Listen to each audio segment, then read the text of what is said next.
कृष्णाय वासुदेवाय हरये परमात्मने प्रणतः क्लेशनाशाय गोविंदाय नमो नमः। प्रिय दर्शकों, मैं ज्योतिषाचार्य हरिप्रसाद उपाध्याय अपने YouTube चैनल के ऊपर आप सभी का स्वागत एवं अभिनंदन करता हूं।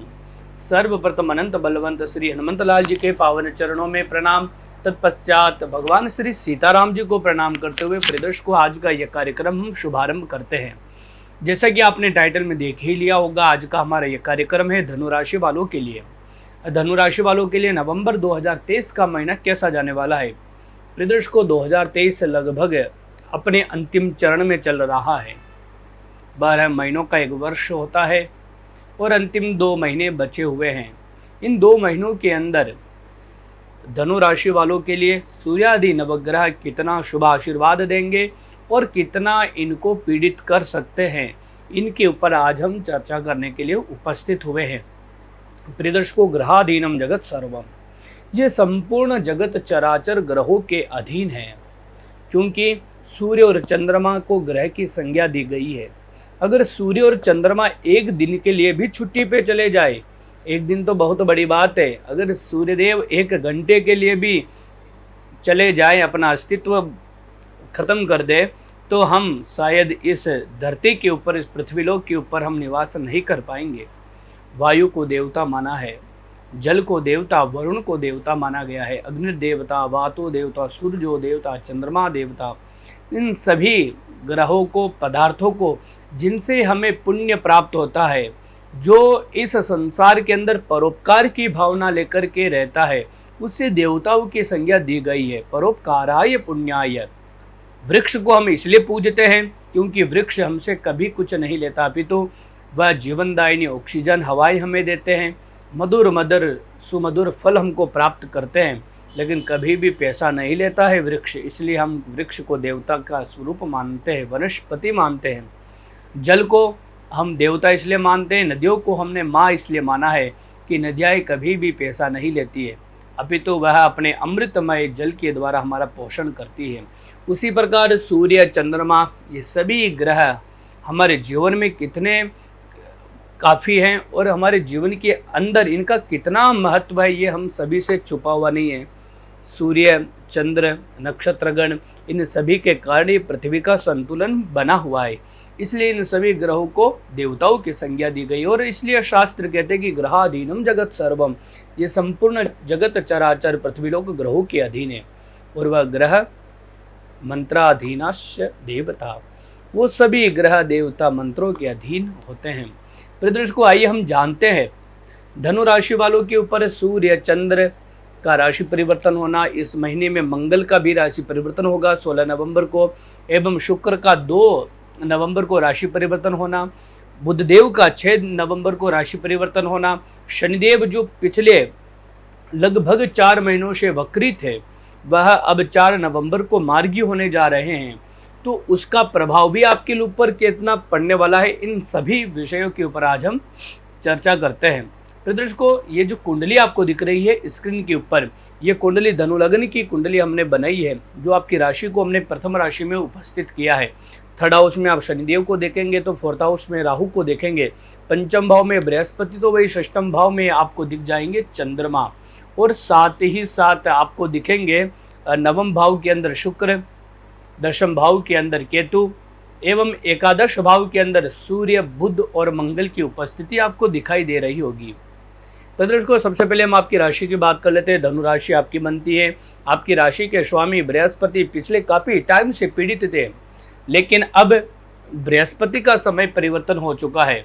बृहस्पति के साथ में जो राहु की युति बनी हुई थी, बृहस्पति और राहु पिछले 22 अप्रैल से लगातार गुरु चांडाल योग बनाए हुए थे। यहाँ पर बृहस्पति कमजोर हो रहे थे राहु के कारण, जो आपके लग्न के स्वामी, आपके राशि के अधिपति हैं, तो कहीं ना कहीं मानसिक चिंताएं आपके जीवन के अंदर ज़्यादा थी। आप जो भी कार्य करते थे उसका श्रेय आपको प्राप्त नहीं होता था। मेहनत आपकी थी, लेकिन वो कोई दूसरा ले जाता था। मेहनत आपकी होती थी, श्रेय दूसरा ले जाता था। लेकिन अब ऐसा नहीं होगा, क्योंकि 30 अक्टूबर के बाद, यानी कि 30 अक्टूबर के दिन राहु बृहस्पति से अलग हो रहे हैं। राहु मीन राशि में जा रहे हैं, यहाँ पर बृहस्पति या 5म भाव में अकेले ही हैं।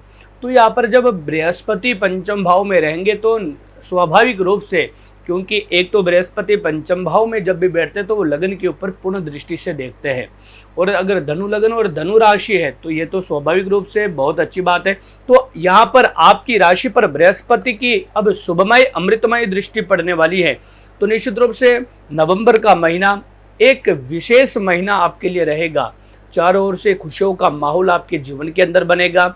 आपके जितने भी मानसिक चिंताएं थी, करियर को लेकर के हो, फाइनेंस को लेकर के हो, फैमिली को लेकर के हो, या शारीरिक रूप से आपको अगर कोई दुर्बलता थी, तो यहाँ पर बृहस्पति की कृपा से ये सब चीज़ें अब आपके पक्ष में होने वाली है। वही अगर हम फाइनेंस की बात करें तो प्रिय दर्शकों, आप देखेंगे आपकी राशि से सेकंड राशि बनती है मकर राशि। जो सेकंड हाउस जो होता है वो फाइनेंस से रिलेटेड होता है, तो उसके स्वामी बनते हैं शनिदेव, और शनिदेव अभी तक वक्री थे, जून से लगातार वक्री चल रहे थे। तो हो सकता है, तो एक तो शनिदेव तृतीय भाव में बैठे हुए हैं, दूसरा वक्री और उल्टा हो गए, तो हो सकता है कि अभी तक आपको फाइनेंशियल काफ़ी स्ट्रगल करना पड़ रहा था। पैसों को लेकर के माता पच्ची बनी हुई थी, रोज दिन रात मेहनत करते थे, इधर उधर आप जुगाड़ में थे, कहीं से पैसों की व्यवस्थाएं हो जाए तो हमारा अटका हुआ कार्य चल पड़े, लेकिन कहीं से पैसों की व्यवस्थाएं नहीं हो पा रही थी। जिसके पास में जाए वो पैसे देने से इनकार कर देता था, या आपका पैसा जिसको दे रखा था वह भी पैसा आपको समय पर प्राप्त नहीं हो पा रहा था। लेकिन अब ऐसा नहीं है। शनिदेव 4 नवंबर को जैसे ही यहाँ पर मार्गी होंगे तो आपकी फाइनेंशियल कंडीशन में भी धीरे धीरे सुधार यहाँ पर दिखाई दे रहा है। लेकिन एक बात मैं आपको सावधान कर देना चाहता हूँ, लाभ भाव में यानी कि 11th हाउस में सूर्य, बुध और मंगल की उपस्थिति है। यहाँ पर सूर्य देव नीच राशि में मंगल के साथ में उपस्थित है, तो निश्चित रूप से यहाँ पर मंगल और सूर्य के युति के कारण आप अगर कोई व्यापार करते हैं, कोई बिजनेस करते हैं, तो उसमें बहुत सावधानी रखिएगा। कोई बड़ा इन्वेस्ट 1 नवंबर से लेकर के 16 नवंबर के बीच में ना करें। अगर 16 नवंबर के बाद में आप कोई भी बड़ा इन्वेस्ट करते हैं तो वो आपके लिए फायदेमंद रहेगा, लेकिन 16 नवंबर से पहले किया हुआ आपका बड़ा इन्वेस्ट पैसों की लागत कहीं ना कहीं आपको नुकसान दे सकती है। इसलिए मैं आपको विशेष रूप से सावधान कर देना चाहता हूँ।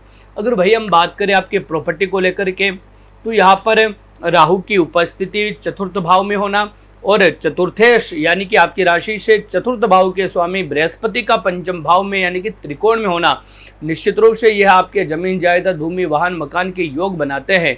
माता के साथ संबंधों में मधुरता आएगी। वहीं पर आपके यहाँ, क्योंकि नवंबर का महीना वैसे त्योहारों का महीना है, दीपावली इसी महीने में आएगी, धनतेरस आएगी, रूप चौदस इत्यादि पावन पर्व इसी महीने में आने वाले हैं। तो हो सकता है कि इस महीने के अंदर आप कोई अपने घर पर ऐसी वस्तु ले आए जिसका आप काफ़ी समय से इंतजार कर रहे थे।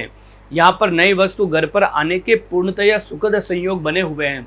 यहाँ पर अगर आप ज्वेलरी खरीदना चाहते हैं तो बृहस्पति की कृपा से ज्वेलरी के गोल्ड या सिल्वर के मिलने के चांस हैं। मिलने का मतलब खरीदने के चांस यहाँ पर बने हुए हैं। तो दर्शकों, वही अगर हम बात करें आपकी पर्सनल लाइफ यानी कि प्यार को लेकर के, बृहस्पति अब अकेले हो चुके हैं। अभी तक तो राहु और बृहस्पति पंचम भाव में थे, लेकिन राहु अब अगली राशि में जा चुके हैं। बृहस्पति अकेले ही विराजमान है पंचम भाव के कारक होकर के पंचम भाव के अंदर। तो यहाँ पर निश्चित रूप से अब आपकी पर्सनल लाइफ काफ़ी अच्छी बनने वाली है। पिछले काफ़ी टाइम से 5-6 महीनों से आप और आपके पार्टनर के बीच में मधुरता खत्म हो चुकी थी। एक दूसरे को देखना आप लोग पसंद नहीं कर रहे थे। काफ़ी समय से आप दोनों के बीच में किसी न किसी प्रकार को लेकर के झगड़ा बना हुआ था, या फिर हो सकता है कि अभी इन 4-5 महीनों के अंदर आपका ब्रेकअप हो चुका था। जो पार्टनर आपके साथ में जिन्हें मरने की कस्में खाते थे, वह पार्टनर अब आपको देखना पसंद नहीं कर रहे हैं। तो ऐसी जो भी समस्याएं थी आपके जीवन के अंदर, पर्सनल लाइफ के अंदर, बृहस्पति की कृपा से ये सारी दिक्कतें, ये सारी प्रॉब्लम्स अब आपकी दूर होने वाली है। पार्टनर के साथ में मधुर संबंध बनेंगे, और हो सकता है कि यहाँ पर पार्टनर के साथ आप कमिटमेंट प्राप्त कर सकते हैं जो आप काफ़ी वर्षों से उससे चाहते हैं। तो दर्शकों, अगर वही हम बात करें कैरियर को लेकर के, तो यहाँ पर कैरियर को लेकर के वैसे केतु की उपस्थिति अच्छी है, और बुध 11th हाउस में है। 1 तारीख से लेकर के 6 तारीख तक बुध भी 11th हाउस में रहेंगे, यानी कि कर्माधिपति होकर के बुधदेव लाभ भाव में है। स्टार्टिंग के 1 तारीख से लेकर के 6 तारीख तक समय काफ़ी अच्छा है। स्टार्टिंग के 5-6 दिन आपको अपने कैरियर के अंदर खुशखबरी मिलने के पूर्णतया सुखद संयोग बने हुए हैं।